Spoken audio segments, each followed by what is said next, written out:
Hello, and welcome to the North Coast Journal Preview, where we take a look at the stories being followed in the current edition of the North Coast Journal. I'm your host, Dave Frank, and I'm joined this week by Thad Greenson, news editor, and Jennifer Fumiko Cahill, arts and features editor at the North Coast Journal. Welcome, guys. Hey, Dave, how you doing? Pretty good. Another week passed, and it looks like rain is hitting the region. So it's truly autumn. I think I said that last week because we had one day of rain, but now it's actually here. So I'm pretty psyched about that. We need it. I love it. I can't remember the last time we've had like back-to-back days of real rain. Seriously. So let's dive right in, Thad. Why don't you tell us what is on the cover of this week's journal? Yeah, this week we have a cover story that is kind of a localized take on a regional story, but it's about the Chimois boarding school up in Oregon, which is a federally run boarding school for Native Americans that for decades and decades took Native children from their homes, sometimes by force, and kind of indoctrinated them into Western civilization, trying to strip them of their cultures and language, and pretty brutally. And so we had a story from Indian Country Today, which is if folks don't know what that is, it's a nonprofit news site online that covers nationwide, covers Native issues, Native governments, Native people, and does a really thorough and thoughtful job of it. To have a really solid report on a project at this boarding school as I think we've seen play out, certainly in Canada and other parts of the country, there's been discovery of cemetery at the a graveyard at the boarding school, and the story really documents these two researchers' efforts to make sure that they accounted for everybody that was buried there. And it was, I think, that burials took place there from 1880 to 1945, so like 65 years. And they painstakingly mapped out the graves, and then did as much kind of research as they could about each person buried there, trying to track down the region that they'd been taken from to attend the school, their tribal affiliations, and then also their cause of death. So there's a lot of really interesting elements of this. I guess the first of which is that the researchers were able to kind of uncover that there was a cover-up, that the original cemetery was demolished to kind of even erase the history of erasing history. Can you tell us a little bit about how they came to find out about this and kind of their next steps with the school to get more information? Yeah, the two researchers, Sue-Ann Reddick and Eva Gogums, I think is how you pronounce it. One of them actually, Sue-Ann Reddick, actually worked at the school and came across kind of the destructed graveyard and some records associated with it, and really sounds like from the Indian Country Today's reporting, took it upon herself to kind of reconstruct this and really spearhead this effort and make sure that it wasn't forgotten and wasn't moved on from. And then she was kind of the driving force then with teaming with Pacific University to create an online database that allows people to sift through these records and kind of a spreadsheet of their findings. So there's tons of detail in the story. There's some images that are, I guess, hosted by Pacific University's website, so people can, check out the article on North Coast Journal and then, dig a little bit deeper as their interest evolves here. But one of the other elements is that you said there's a local element to this. Tell us a little bit about how local and kind of how this impacts us. Yeah, so I think there's two levels. One is there's a very specific local element in the story, in that at least I think about a half dozen local children from local tribes were buried in the graveyard there, and were taken from local areas, attended the school, and died there. And so the story, we had a little bit of information about those. Most of them died of illness, of typhoid or influenza. things like that. But there's kind of a tragic story, a very tragic story of one child, Liberty Shelton, who was 11 years old and died after walking out of a third-story window, which the folks operating the school attributed to sleepwalking, but is obviously suspicious whether that may have been a suicide or a homicide or something else. So there's that angle, but then there's also the larger picture that the legacy of boarding schools and the trauma they inflicted on Native people is very, very apparent in Humboldt County, and most, if not all, local tribes have stories about that we're just now a generation or two removed from, of people being forcibly removed and from their families, and then having going under this brutal campaign to really strip them of their culture. And the legacy of that is still very, very present in Native communities and throughout Humboldt County. So it's such a travesty, but some people aren't super fluent in processing this information when they hear it. But I think that there's some great quotes in the article from some community leaders and other indigenous leaders from outside our area about sort of help people process and what to do with this information and a perspective and frame of reference. Can you share some of that with us too?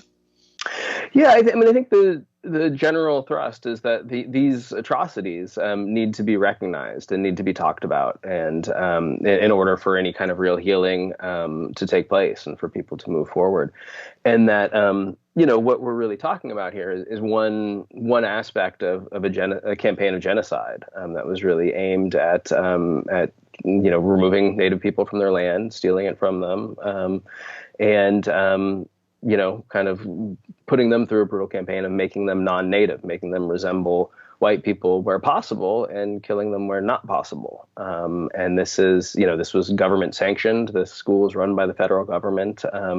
As we've written about before, California placed, bounties on Native people's heads as a campaign to remove them from their land. And so, and this is, I don't know, in my high school history, U.S. history curriculum, this wasn't something that was taught thoroughly. And I think that's the case for most of us. And that's beginning to change now. But only is it beginning to change now. And so, I think for Native communities, both the impacts of these actions are obviously felt acutely daily, but also the refusal to acknowledge them and really make sure they're widely known. And there's a campaign of kind of truth and reconciliation where we acknowledge what was done and vow never to do it again. I think that there's steps are being taken along that road, and this database about specifically what happened at this one school is a very, very small step, but toward that end goal of documenting what happened and making sure people know about it and making sure it's it's acknowledged and addressed.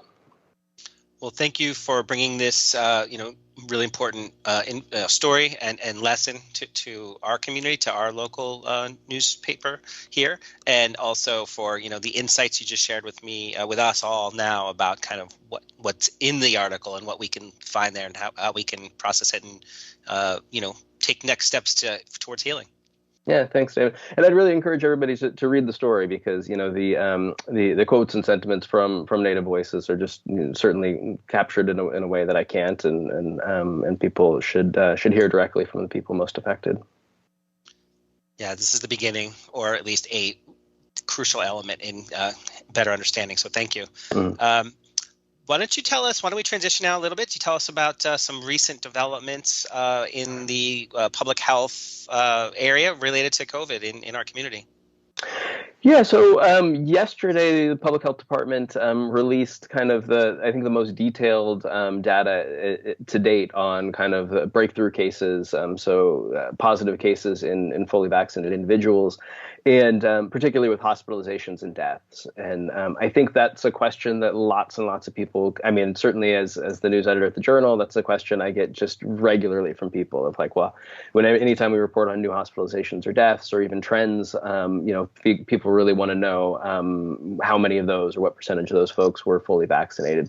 So Public Health yesterday released data that basically captures the Delta surge that we're currently in. So it's from June through October to present. And what according to Public Health, in that time, there's been 224 hospitalizations, 80% of which have been in unvaccinated residents, and 75% of county deaths over that time have been in unvaccinated residents. The average age of hospitalization has been 57 years old for unvaccinated individuals, but 75 for fully vaccinated individuals. And over that same time period, the average age of death has been 66 years of age for unvaccinated individuals and 79 years of age for fully vaccinated individuals. So this is, I think just another data point showing that should tell the community that, vaccinations remain very effective in preventing severe illness and death. They're not 100%, but they really remain our best protection. Yeah, thanks for that most recent information. I know there's a lot of data flowing around out there. We see things covered nationally. We see things covered statewide. But it's really helpful to see and hear what's happening here locally, because that's where we can make a difference. So thank you. And go ahead. Just one little thing I'd add is that I think it's also important for folks to recognize that when looking at this data that that we're at a point now where a majority of the population locally is vaccinated. And so now we're talking about a minority of the population accounting for a huge majority of deaths and hospitalizations over that time period. So it's just, I think, some important context. I just want to take a second to celebrate the fact that the majority of Humboldt is vaccinated. Thank you. Indeed. Thank you, Humboldt. But there are lots of people who still need to look at their choices. And looking at this new data, hopefully, we'll see how their risk of illness and potentially death, but honestly, even illness, the long-term effects that we're hearing about. And let's not forget also that medical cost is a long-term effect. Let me appeal to your pocketbooks. That a stay in the hospital. I don't know if you've been lucky enough to avoid it, but just know that it ain't cheap. And yeah, COVID stays with you in more ways than one. And people, I guess, because if you're not paying attention to data or you get too much of it, you don't really process it. But since you mentioned it, Jennifer, I did see a study, and I think it came out of England, but it was something like 1 in 3 people who have been hospitalized for COVID end up with long-term symptoms after, I think it was like 6 months. So there are, and that's just one study, but there are studies that show that, look, if there's people who think that their natural immunity is the be-all end-all, or that antibody treatments are the be-all end-all, that in reality, getting it has its own risk. So it's just like you said, it's just one more piece of compelling or marginal data to help us understand this a little bit better. Right. Well, thank you very much, Thad, for that update. I'm sure we'll keep on this one as the situation evolves. I know there's booster shots people are going to want to know more about. There's Delta Plus people are going to want to know more about. So all sorts of stuff on the horizon for us to dive into in future episodes. Yeah, we will keep the reports coming. In the meantime, folks can find the county's full vaccination clinic schedule at the Journal's website. Fantastic. Thank you. How about you, Jennifer? What is going on the arts and features beat this week? Dave, I've been sitting in my volcano lair during this pandemic. I this week wrote a Seriously column about henchmen. Henchmen, when you watch like a Bond movie or any kind of movie where there's like an evil supervillain, there are always henchmen. And I have long wondered, since childhood, I have watched these movies, and you see the part where, the countdown to destruction is happening, and the gentle voice is saying 10 seconds to complete destruction. And the henchmen continue to fight on. I have long wondered why henchmen just bail. And then I worked, a couple of jobs when I finished school, and I was like, oh, this is why people stay at terrible jobs. It's just, you need the money. But so I applied this to a pandemic refrain that we're hearing a lot, which is people just don't want to work. And while I'm very sympathetic to how hard it has been to fill positions and keep your business going, I report a lot on the restaurant business, and locally it has been really hard for restaurants to staff up and serve the public. And a lot of places have had to close, have had to change how they do stuff, have had to rethink and revamp their entire business. But at the same time, I'm also hearing from people this refrain of nobody wants to work. And honestly, to say that in this environment where sometimes working is dangerous, depending on your job, sometimes you need to do more childcare or different kinds of childcare than you did pre-pandemic. A break during lockdown may have made you realize that the terrible job that you did maybe isn't what you want to go back to. And so you're trying to shift gears. People are having to make decisions, to pay rent. I mean, rent is still rent,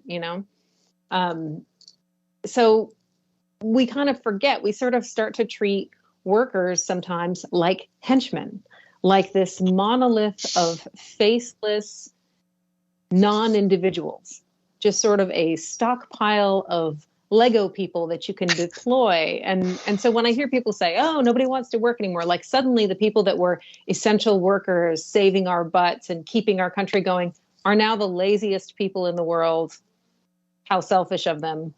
So of course I ended up writing a column in the voice of the villain who is complaining that nobody wants to hench anymore.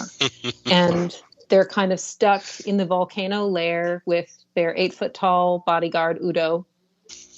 And just sort of, with all these plots and all these plans and no one to fulfill them, no one to help them invade Australia or, deploy poison gas at a gala or something. And my villain goes through, which I think Thad will attest, is very similar to me. It's very easy for me to get into villain voice. You're a Bond villain, huh? Okay. Yeah. Ask any of There's my a resemblance. Yeah, for sure. My chair is giant at the office. It's huge. I spin. But the villain kind of goes through all the excuses of like, oh, I need to take care of my children. Like, come on. And really, you need money. You need more money than I used to pay you because suddenly henchmen have needs. What do you want to, right? You want to have fancy coffee creamer in the break room? What do you need as a henchman? And there's a complete disconnect between our villain and their henchfolk. Henchman is such an outdated term, truly. One of the middle henchfolk, that's a minimum wage position, right? I believe it is. Entry-level henchfolk. And of course, when you are able to hire henchfolk, then you have to train them. Right. And that's another thing. I always wondered, like, what do these dudes make? They've got the jumpsuits, they're running around, and they're kind of nuclear scientists, but they're also like mopping. And but that's also why I left academia. It was very similar. But yeah, so I had a little fun with it. And, like I said, it's been a weird journey to watch the banners go up at places that say heroes work here. And then to see, under those banners, people striking for more reasonable hours, for better pay, for, stability, for benefits. And you got to ask yourself, like, are they really heroes or are you kind of treating them like henchmen? Pardon me, henchfolk. It's going to take a while. You just got to get used to it. Well, I loved it. I thought it was really clever. Thank you. I think it probably bears noting that in California anyway, that, for maybe a single parent henchman or henchfolk, working, that it really, to support that hench baby, it takes like 3 times the minimum wage to be considered quote unquote living wage. That's true. And I actually don't know if, since you are working in what is ostensibly an illegal operation, I don't know that you get that California minimum wage, or if it's federal minimum wage, or if there's a crime minimum wage, maybe.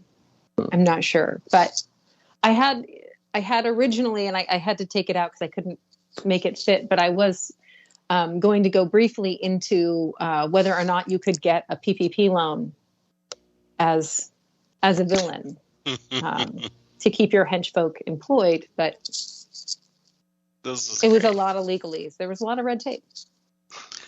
Well, I love it. I encourage people to check it out. It's clever, like I said, and it's definitely, that's the kind of thing you need sometimes when COVID's got you bogged down mentally.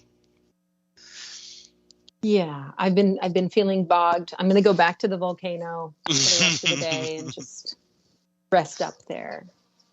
But if you are interested in not being locked inside the way that I am, you really need to check out this week's Get Out. We have a great column, another Sea to Summit challenge from Holly Ernest. For all you people, all you masochists out there who want to do these Sea to Summit challenges, if you haven't heard us talk about it before, it's basically a bike and hike, sometimes swimming, whatever, that starts by dipping your toes in the water in the Pacific, and then ends with reaching some sort of a peak. So in this case, we start at Centerville Beach and then bike. And for some parts, you have to put your bike aside and hike to the top of Grasshopper Peak, which is a whopping 3,379 feet. It's ridiculous. But this is the sort of thing that Holly Ernest enjoys doing. And she roped a friend into doing it. And she herself foolishly did it back to back with another ride because that's when scheduling allowed, and then had to go to work the next day. So she does these insane rides, and she described her legs just feeling like concrete and then just pushing through. And she went on this adventure with a friend who is super fun and just ready for anything. And apparently she was saying that, you might think she's got nothing left and, she's just exhausted, and you've been like plowing away on this terrain, and then she'll stop for a second and you think she's about to give up, and she'll pull a beer out of her backpack that you didn't know she had. And yeah, it's a great adventure. And if you're interested in just the Grasshopper Peak part and not maybe the whole Sea to Summit journey, if you go and check our archives, Barry Evans wrote about Grasshopper Peak, a little bit about its history and some Mendocino Ridge geological nerdery in there. But he kind of talks about just doing the hike on the Grasshopper Peak Trail. And that seems like, quite an adventure in itself. I can attest to that. That's my go-to training hike. So it was cool to see this article. The payoff is amazing. There's a photo of it in the article that you can see. There's 360-degree views all around the Matola Valley, the Eel River Valley. It's really worthy. I think it's about a 15-mile round trip. So thanks for highlighting this. And it's a view of the Humboldt Redwood State Park. And I'm so glad there are these beautiful pictures of it because I am never going up there. Yeah. Enjoy it. It's an old fire tower, and the good thing is you don't have to do that Holly 95-mile trek to get there. Well, thank you for sharing this. This has really been a great week for us. Thad and Jennifer, thank you so much. Thank you. North Coast Journal is on newsstands now and also available online. Pick one up, stay informed, stay safe, and until next week, everybody out there, thank you very much for watching and take care. See you next week.